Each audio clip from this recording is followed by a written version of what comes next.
अभी तक इस आर्टिकल के तहत सुप्रीम कमांडर जो है वो प्रेसिडेंट ऑफ पाकिस्तान है, तो ऐसी तरमीम की जाएगी कि जिसमें फील्ड मार्शल जो है वो सुप्रीम कमांडर हो जाए। फील्ड मार्शल नाम के ओहदे का हमारे आईन में कहीं जिक्र नहीं है। आज से चंद रोज कबल आपको याद होगा कि बिलावल भुट्टो जरदारी साहब अचानक नमूदार हुए इस्लामाबाद और वो मौलाना फजलुर रहमान के यहाँ चले गए। हाँ वो तो। और उसके बाद उन्होंने प्रेस को कोई यानी उसके बारे में नहीं बातचीत की। मुलाकात तो सर क्या थी सुने ना, और उन्होंने उसको खैर सगाली की मुलाकात का नाम दिया। मौलाना साहब ने उसमें बड़ी सख्ती से इस बात की तरदीद की, दो बातों की उन्होंने, क्योंकि हर एक ने 2 and 2 4 किया कि जी यार ये कहीं पीपल्स पार्टी अपोजिशन में जाने के लिए पर तो नहीं तोड़ रही। तो चूंकि उनके और पीटीआई के नंबर एक जैसे हैं तो 8 बंदे मौलाना के पास हैं, तो वो मिला के तो वासे अक्सरियत अपोजिशन अगर पीपल्स पार्टी जाने का फैसला करती। तो मौलाना ने इंतहाई हकारत से कहा कि भाई अपोजिशन लीडर ना मैं बनना चाहता हूँ, ना हमारी मुलाकात में ये बात डिस्कस हुई। बल्कि आपने रिपोर्ट किया था कि कोई सुन लो ना, उसके बाद उन्होंने कहा कि 27वीं तरमीम की बात भी नहीं हुई। लेकिन निजी मुलाकातों में ऑफ द रिकॉर्ड 27वीं तरमीम का नाम लिए बगैर वो ये ज़रूर कहते रहे कि कुछ कानूनी आइन यानी आइन साजी नहीं, कुछ कानून साजी की गुफ्तगू ज़रूर हुई है। नहीं, आपने उस वक्त कॉन्स्टिट्यूशनल मैनेजमेंट कुछ इस तरह का आपने लफ्ज़ नहीं, लेजिस्लेटिव मैनेजमेंट, हाँ कुछ कानून साजी के लिए वो ज़रूर ज़ेर बहस आई। अब मुझे आप ये जवाब दीजिए, आप माशाल्लाह ज़हीन व फ़तीन हैं, यंग हैं, कि अगर ये प्राइम मिनिस्टर शहबाज शरीफ साहब उन्हें और उनके वालिद को मिले थे, जो कि सदर पाकिस्तान भी होते हैं, और उन्होंने डिस्कस किया कि जी हम ये अमेंडमेंट लाना चाह रहे हैं, तो उसको बिलावल भुट्टो जरदारी साहब को पब्लिक करने की ज़रूरत क्यों महसूस हुई? उन्होंने बतौर एक पार्टी चेयरमैन होते हुए कहा कि मैं कौम को एतमाद में लूँ कि यार ये होने जा रहा है, आइन आप हम सबका है ना, आइन किसी एक शख्स का तो नहीं। तो मौलाना फजलुर रहमान की बारी कौम को एतमाद में नहीं, मौलाना साहब ने ये बात ही ना की, वो वाकई ये खैर सगाली की मुलाकात हो। मौलाना मौलाना की तो अब जरूरत नहीं ना 27वीं तरमीम के लिए, है अभी भी। अच्छा चले, नहीं अब तो ज़रूरत नहीं है, अब तो यही 2 बिग प्लेयर है ना। अच्छा, अब ये बताइए कि ये जो इसमें इन्होंने कहा है कि जी इन्होंने वाजे कर दिया ना, अब कोई अभाम नहीं है, 7 नुकात उन्होंने दिए हैं जो कि 27 बताइए। बिलावल साहब ने 27वीं आईनी तरमीम की ना सिर्फ खबर ब्रेक की बल्कि तरकीब भी बता दी ताकि आप और मैं गलत खदशात और अंदाजे न लगे। मैंने 7 पॉइंट आपको बता भी दिए। अच्छा, आपने गिनवा दिए 7 पॉइंट, लेकिन इन पॉइंट्स पर आने से कबल मैं आपको एक बात ज़रूर कहना चाहता हूँ कि आप अगर सोशल मीडिया का बगौर जायज़ा लें तो उसमें लोग जो हैं वो सराह रहे हैं, जो पीपल्स पार्टी को अभी भी पसंद करते हैं और दिलो जान से उसको समझते हैं कि ये ताकत का सरचश्मा अवाम है वाली पार्टी। ठीक, तो वो रंजिशी सही में एक मिसरा है ना, अब तक दिले खुश फहम को हैं तुझसे उम्मीदें। तो उनका ये कहना है कि ये बिलावल भुट्टो साहब ने बहुत इंटेलिजेंट कार्ड खेला है।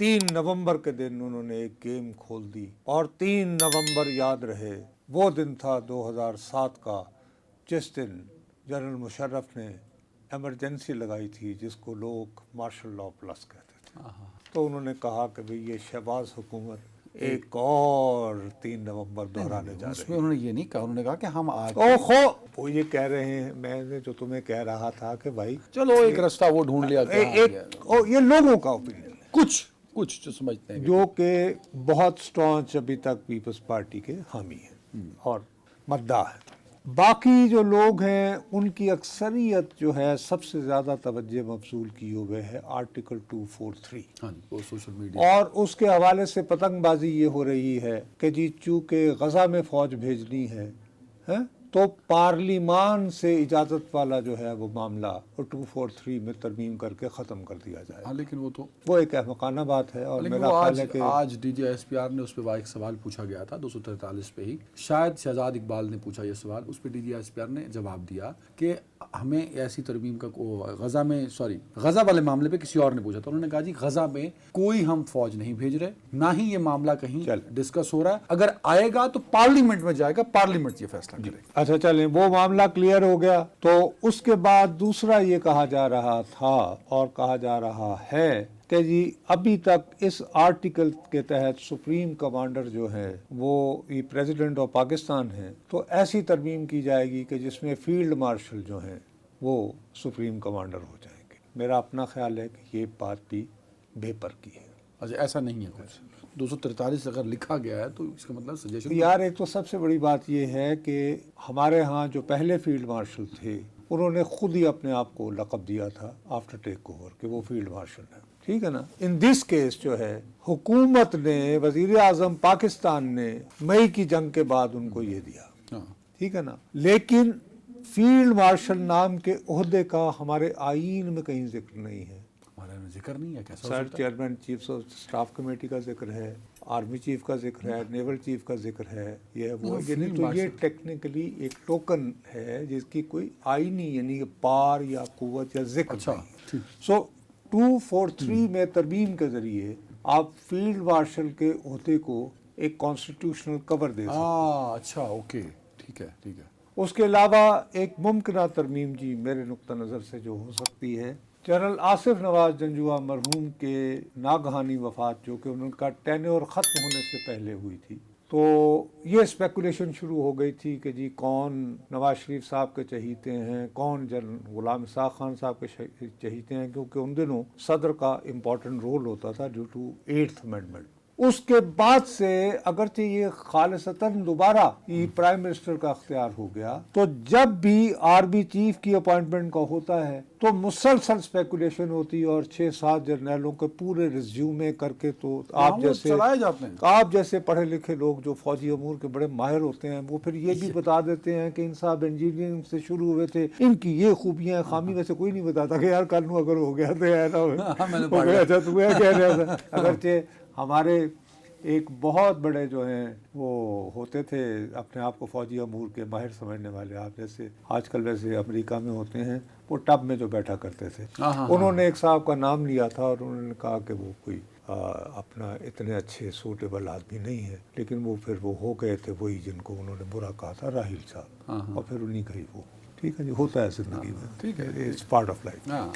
एनीवे, मैं अर्ज ये कर रहा हूँ कि मैक्सिमम ये हो सकता है कि और आर्टिकल 243 में इस चीज को कि यार ये जैसे कोई होता है तो कोई ऐसा कर दिया जाए कि जो भी सिटिंग आर्मी चीफ होगा, क्योंकि फील्ड मार्शल तो परमानेंट ओहदा नहीं है ना, ये तो एक ये कि भाई खास सूरत हाल में आप फील्ड मार्शल हो, तो उसमें आर्मी चीफ का इनपुट होना चाहिए नए आर्मी चीफ के सिलेक्शन के लिए, कि जो यानी सिटिंग आर्मी चीफ है ये एक्सक्लूसिव डिस्क्रेशन की बजाय, ठीक है, यू नो कोई अगर लेकिन एक जो बुनियादी है बात समझने की वो ये कि फील्ड मार्शल के ओहदे का फिलहाल 243 में जिक्र नहीं है, तो वो एक ये कर दिया जाए। एक ये सुप्रीम कमांडर वाला जो चैप्टर आप कह रहे हैं जो सोशल मीडिया पे सियासी सदर के पास, बाकी जो आईनी कोड की बात है, कॉन्स्टिट्यूशनल कोड की बात, उसमें कोई चीज नहीं है, वो तो 26वीं तरमीम के दिनों से बात है। वो चल एक और चीज जो मैं समझ नहीं सका कि मजिस्ट्रेट तो होता है, एग्जेक्टिव मजिस्ट्रेट्स क्या होता है? भाई ये बचपन से है।